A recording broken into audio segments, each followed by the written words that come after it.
Hello, everybody. Welcome to In the Free Zone.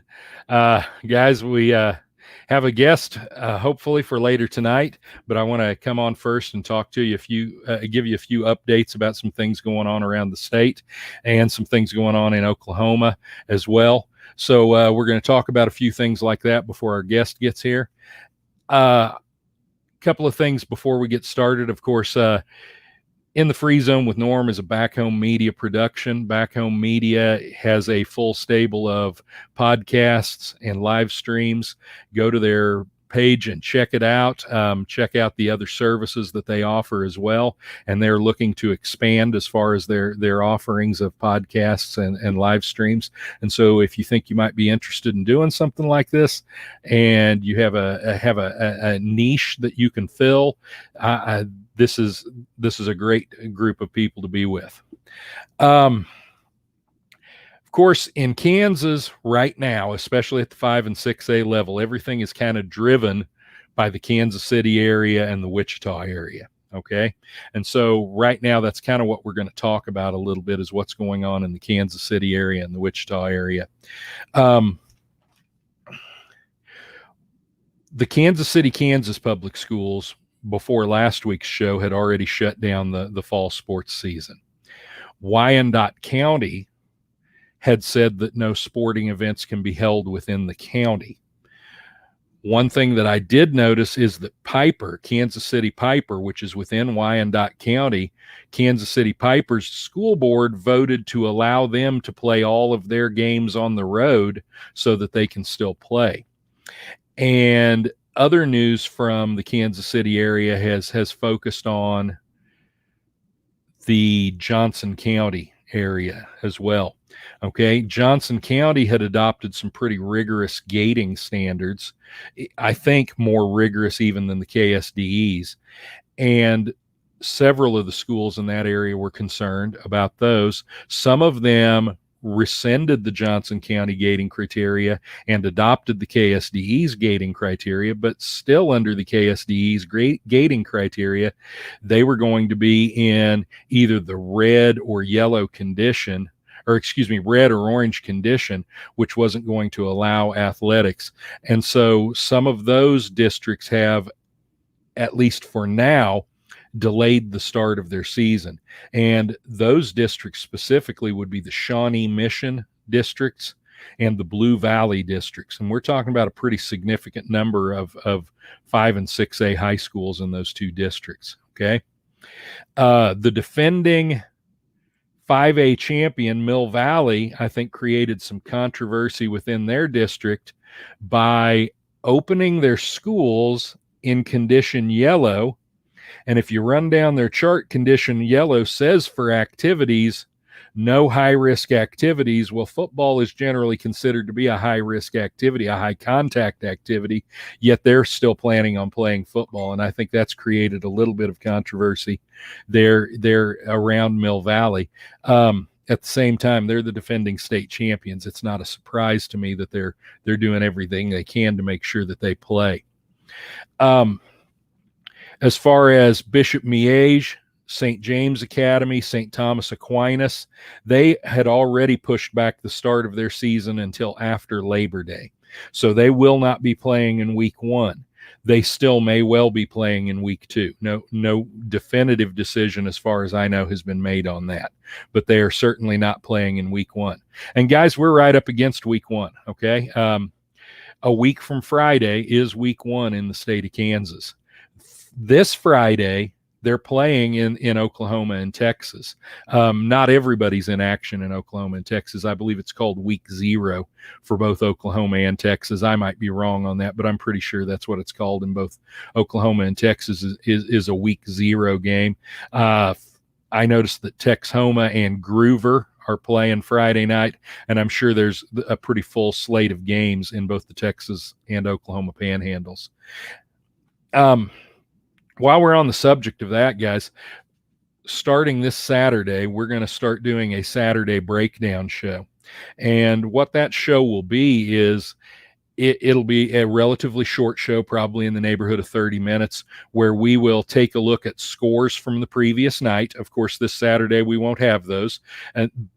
and then we'll look at district standings. We'll look at matchups in the coming week. And I'll even try to make some predictions on some of those that you guys will be able to laugh at me about because they'll be so horrible. Okay. And I think it'll be a lot of fun. And I think it's a show that a lot of you will be interested in. So when we know exactly when that'll be scheduled and exactly what we're doing, we'll get that out to you. And here's an idea of what we're going to try to cover. Okay.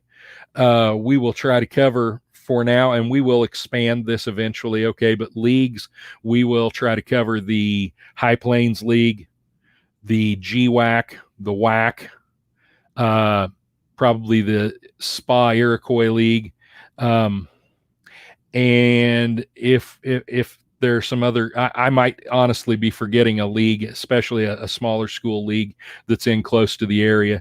If so, we'll try to pick those up. So what we really want to start off trying to cover is Southwest Kansas and Western Kansas.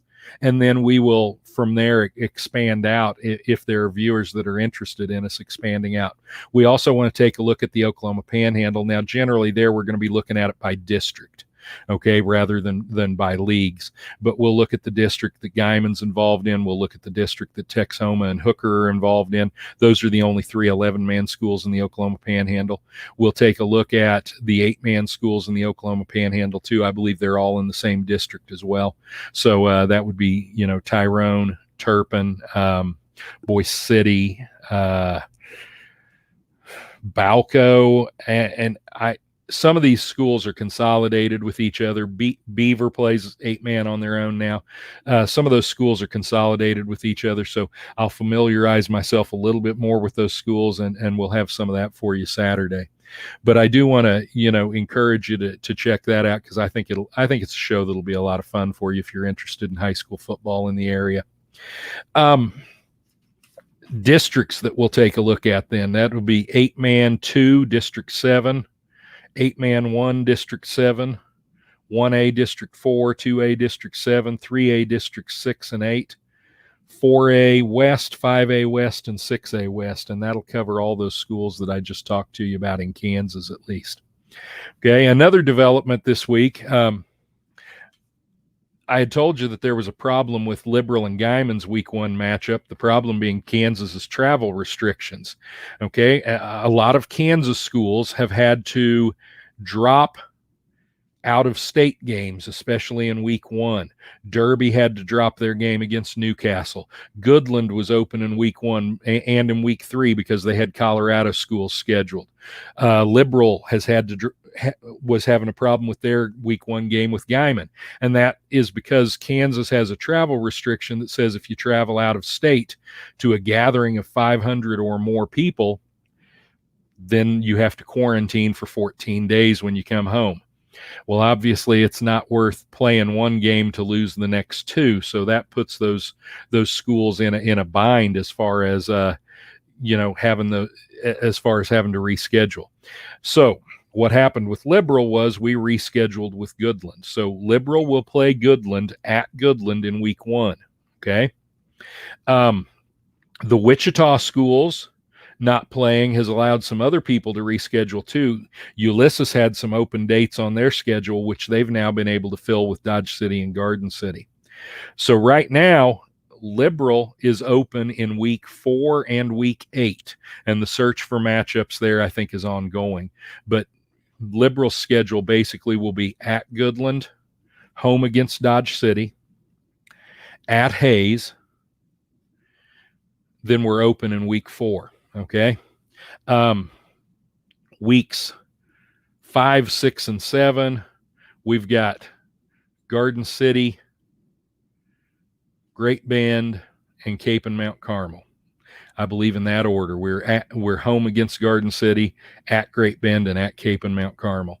And then week 8, we're open right now. Again, like I said, though, people are still looking to fill those open dates. There are several schools that are looking to fill open dates. And so that's one thing I think you're going to see this year. I think you're going to see that schedules are going to be pretty fluid, that games will get canceled because a team is quarantined or because a team is a team's school district has decided that they can't go. All right. So I think you're going to see that schedules may be pretty fluid. Other Guyman news. Something else that happened at Guyman this week, as of Monday, Guyman's football team and volleyball team are under quarantine for 14 days. So Guyman's gonna have to. They've already canceled their game on the 4th. Okay, hopefully they'll be back and ready to play by the 11th of September, and so that's something else going on there. Okay.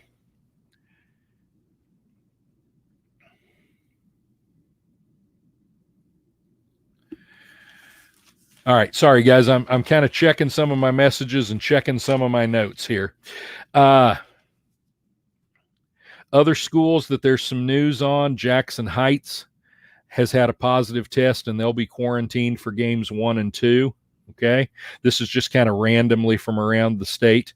One thing about it, there was a big movement this week by the Wichita schools to get their school board to reconsider the decision to not play spring or fall sports this year. Okay. And so at their school board meeting Monday, a bunch of athletes in uniform, many of them showed up to talk to the school board. The school board did not change their minds, but what they did do is they agreed to form a task force. And your guess is as good as mine as far as whether the task force will have any real power or authority or not. Hopefully they do.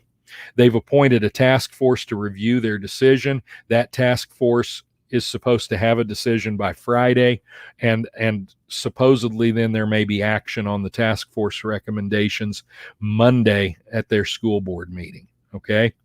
Now, anything that does happen is likely going to be too late to save week 1 for the Wichita schools if they've been practicing, because by rule you have to have 9 days of practice before you can play your first game. So if those schools have continued to practice, then they'll be fine for week 2. Some of those schools, though, I'm not sure have continued to practice, so I don't know what's going to happen there. My guess is most of them probably either have continued to practice or have gotten close to 9 practices in. But again, schedules will be fluid this year, okay? So there is a possibility that the Wichita schools could still end up playing. I personally kind of doubt it, especially since Keisha met and the executive board, this would have been Monday also, the executive board met and they approved an alternative spring season where they would basically play football in March and April. Okay. Yeah, that's going to overlap with track season. For those schools, it will actually push their track season back. So if those schools do participate in the alternative spring season and play football in March and April, then their spring sports season will basically be May and June, and they'll finish their spring sports at the end of June. Now, what that will do, though, is there won't be any state playoffs in this alternative season. It'll end with either a league championship game or a rivalry game. Okay. Also, if it pushes the start of track season back or baseball season, those spring sports seasons, I believe that will also push them out of the state championships in those seasons as well, because they won't be wrapping their season up until the end of June. I think June 25th is the date on that. So that's something that to me, there was, what the reports I read, there was not a whole lot of clarity on that. And so we'll see that evolve. Friday, the entire board of directors for Keisha is supposed to meet, and that's like 70 people. The board of directors for Keisha will meet and they'll vote on that proposal. Okay, so the executive board passed it on to the board of directors, and the board of directors will vote on that. So if some of these Kansas City and Wichita schools don't get a chance to play here in the fall, there's still a possibility that they may get a chance to play in the spring. Now, that's important basically for this reason, okay? Some of these kids, some of the students, especially seniors, number one, it'll be their last season. Number two, some of those students are borderline as far as being recruited by some schools. And I know that many of the coaches and many of the kids say, they need a chance for exposure. Although I think that's a little late for colleges to be recruiting them, at least it will give them a chance to get out there and get seen if they feel like that's important. Another thing that I've been hearing coming out of Wichita too, especially from the coaches at Northwest, most of what I'm hearing out of Wichita is coming from Northwest, right? They have a couple of coaches that they tweet very actively. And so you hear a lot from the coaches at Northwest. But I haven't just heard this from Northwest. I've heard this from other coaches in the Wichita area as well. And that is that a lot of them are already expecting to see their players transferring or moving out of district to other schools close that are playing football. Northwest's coach has claimed that the exodus has begun. I don't know if that's completely true or not. Well, I think time will probably tell on that, because Keisha has said that COVID-19 is not a legitimate cause for a transfer. Okay. And new rule this year, if you transfer schools, you have to sit out not for a semester, but for 1 year. Okay. So it's much more serious than it has been in the past. And so any of those kids that transfer that it is not deemed to be a legitimate move, they're going to have to sit out for a year before they get a chance to play. So the idea that, you can just transfer from Northwest to Goddard and play right away, well, that's not actually the way it is. Okay. They can apply for a hardship. They can do things like that. But generally speaking, they're going to have to make a legitimate move from one district into the other district in order to be eligible when they get there. Okay.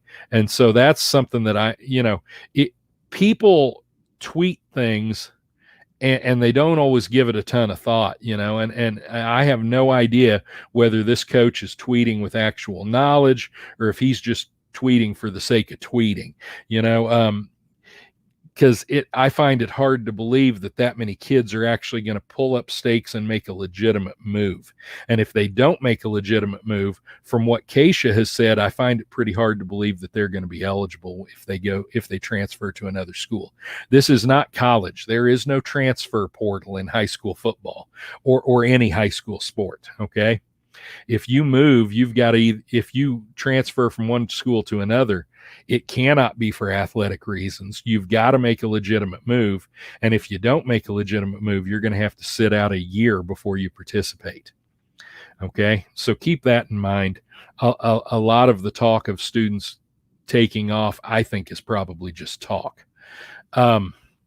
At the same time, though, those kids do have an opportunity to make a legitimate move. It doesn't take much of a move within Wichita. Some of those schools are pretty closely together, and there are private schools that they wouldn't necessarily have to move to suddenly be at those private schools. And I'm not entirely sure of what all those transfer rules are when it involves a private school either. The transfer rules should still be the same, but as far as them having a district, there's not really a district to make a legitimate move into. So that's the point of the rule that I'm not 100% sure on. Okay. So right now in Wichita, the schools that are playing are the private schools. Okay. And I may forget one, but basically that is Cape and Mount Carmel, Bishop Carroll. I think there's Wichita Trinity, Wichita Independent, Wichita Collegiate. Those are the only ones I can think of off the top of my head. I may well have forgotten but those schools play across a variety of classifications from, I think, 3A up to 6A. Okay. Actually, no, that's not true. There aren't any 6A schools. There are just 5A schools. Capen and Carroll are both 5A schools.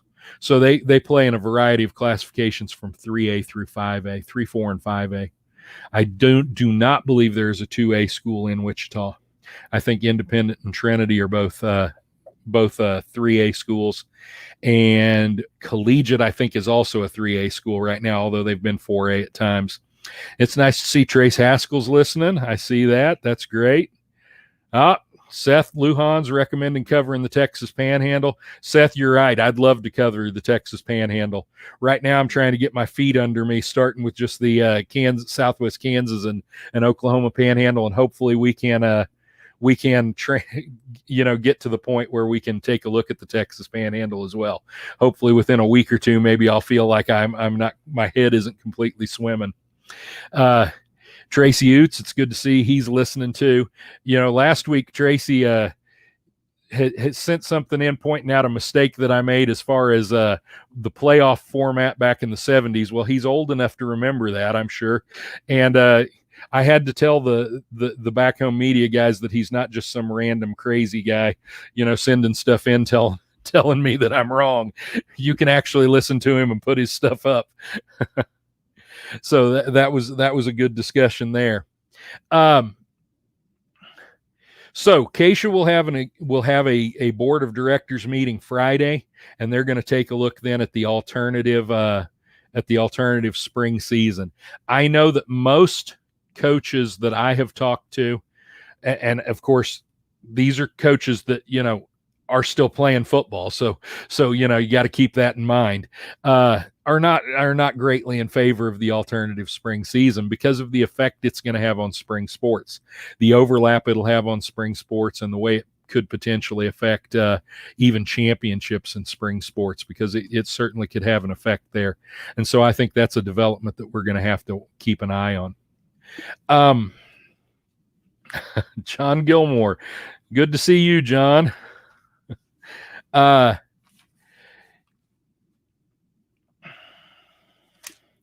Checking my notes here, guys, just to make sure that I haven't missed anything.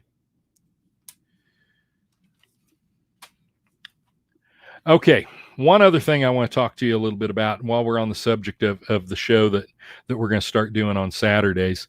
In the comments section, if there are things you'd like to see, like Seth Lujan told us he'd like to see some Texas Panhandle schools, and that's something we'll certainly try to bring you at some point in the future.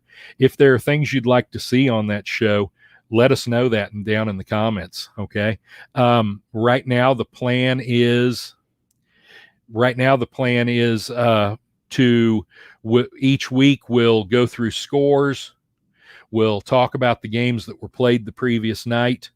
We will then take a look at district rankings, playoff seedings, that type of thing. I'll make some predictions for the coming week.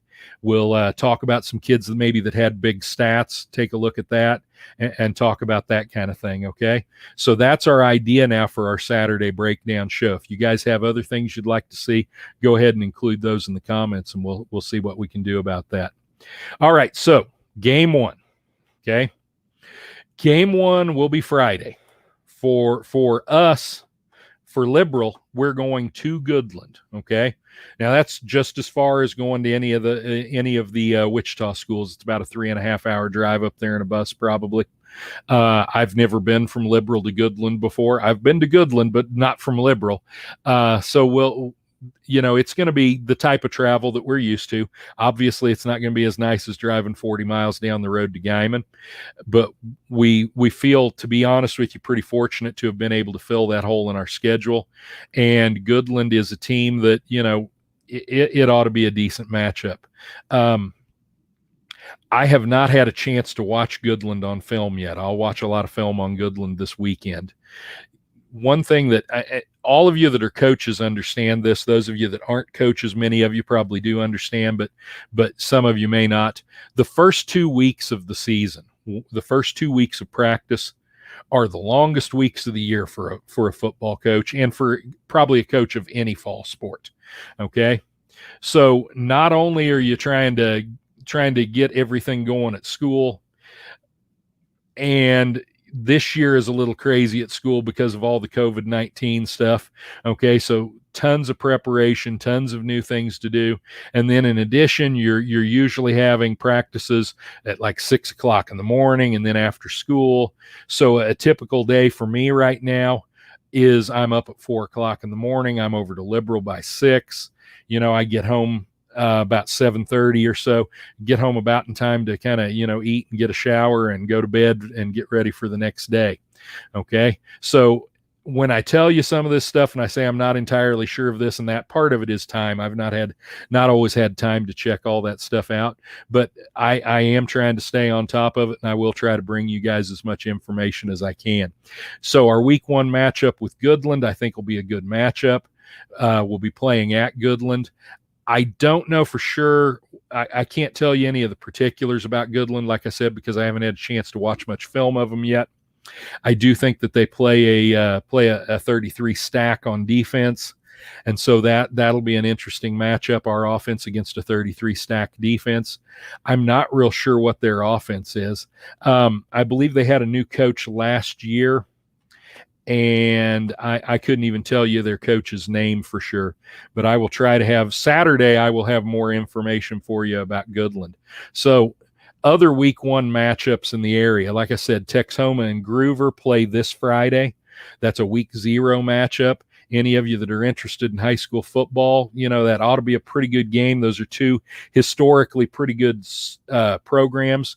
I think Texhoma was maybe a little down last year from what they have been. Groover was pretty tough last year. So if you want to see some good high school football, I'd encourage you to go out and see that one. That's the only week 0 matchup that I know of for sure in the area. And I think that one of the liberal radio stations, I think it'd be the Legend 102.7. I think they're carrying that game if you want to tune in and listen. But that should be an interesting matchup. And then week 1 in Kansas, we'll talk about that Saturday on the breakdown, and we'll probably talk about it a little bit next week. Also next week, guests on the show for next week, we're going to have the LHS cheer coaches on the show next week. I'm going to tell you a few things about the LHS cheer team. They are possibly the hardest working unit that we have in the off season, as far as their attendance in the weight room and how well they work in the weight room and in the off season conditioning. I watched them a couple of times this summer. Very impressed with that unit. They've got some girls that are very strong, and they really work hard in the weight room. I think they also work hard outside of the weight room, and that's one of the things we'll talk to those coaches about next week. But that's a program that I think has done some great things in recent years, and so we're going to take a look at that. And again, like I say, I love high school football. It is a huge part of my life, but I do think that we need to talk about some things other than just football on this show. And so that's something that we'll do next week. Other things that you'd like to see on the show in the future, those are things that you could put in the comments down there as well, because we'd like to, cater to our audience as much as possible. I do know that we'll have, once debate and forensics season starts to roll around, we've got a debate and forensics coach or 2 that wants to talk to us. So we'll continue to talk football. I've been trying to get a volleyball coach or 2 on the show. So far, I haven't had much luck, but hopefully we can get some volleyball coaches on there so that we can find out what's going on around the area in volleyball. And that's something else that I will try to continue to do, is to bring you news about more than just football. We're always going to talk football here because I'm a football coach, and the people that I hang out with are football people, but I do also think that we certainly need to recognize other sports as much as possible and talk about those sports as much as possible. So next week, we've got the LHS cheer coaches here. I think that'll be a lot of fun. I think all of you will enjoy watching that. We're kind of running down to 8:30 here, and so I'm going to tell you that Back Home Media is, Seth Lujan's telling us that Groover lost a lot, and yeah, I'll check that out. I'll have to check that out before next week, and that wouldn't surprise me. And I know Texhoma has been a little down last year too, so I don't know what they've got this year, but they were certainly down a little bit last year from where they've been. But historically, those are 2 pretty good programs, Groover and Texhoma. Again, In the Free Zone with Norm is a Back Home Media production. Please check out Back Home Media. They've got a great stable of podcasts and live streams. They offer other services as well. They'll do social media campaigns for you. I believe website design. They'll tell you, go to their website. It'll tell you all the things that they do. But so far, my experiences with Back Home Media have been amazing. They're a great group of people to work with. And again, they're continuing to look to expand their podcast offerings. So if you're interested in podcasting, if you've got a niche to fill, certainly talk to them, because I think that they're a great group of people to work with. And so hopefully we'll see you Saturday. I'll let you know the time when we know something for sure. Next week we'll have the LHS cheer coaches on with us, and then after next Wednesday, we're into the season. Okay. So we're playing, and other sports are going to be playing this week. We'll start playing this week. Hey, one bit of breaking news that I did see for you cross country fans is I did see a tweet just a little bit ago that Rimrock Farms has been canceled. So that's a huge meet there. But again, because of its location, that one's up by Lawrence. That's a huge meet, but I'm hearing now that it's been canceled, and so that'll be a disappointment to a lot of cross-country fans. And cross-country is something that we need to check out too in coming weeks. All right, so thank you everybody for tuning in. We'll see you next week, and in the meantime, check out Back Home Media and all of the services that they offer. Thank you a lot for tuning in, and we'll talk to you Saturday, and of course, we'll be back next Wednesday. Thank you very much. Well, I don't think and I thought it, that's different. I said what I said and I meant it, or lamented. Words given weight without thought in a person, the way that I talk and the way that I ought to be able to pause and to say that the fault can be placed on my arms. To display for assault, to disgrace in its arm. Pray for the day they could wait for the calm. You can't control the storm, only weather it, whether it's 5 weeks and 5 days of rain sideways, or scorched earth, search for death, or water left with all the thorns, with the petals gone, settle on the breath of autumn. If the ground fits, wear it, the crown fits. If the crown fits,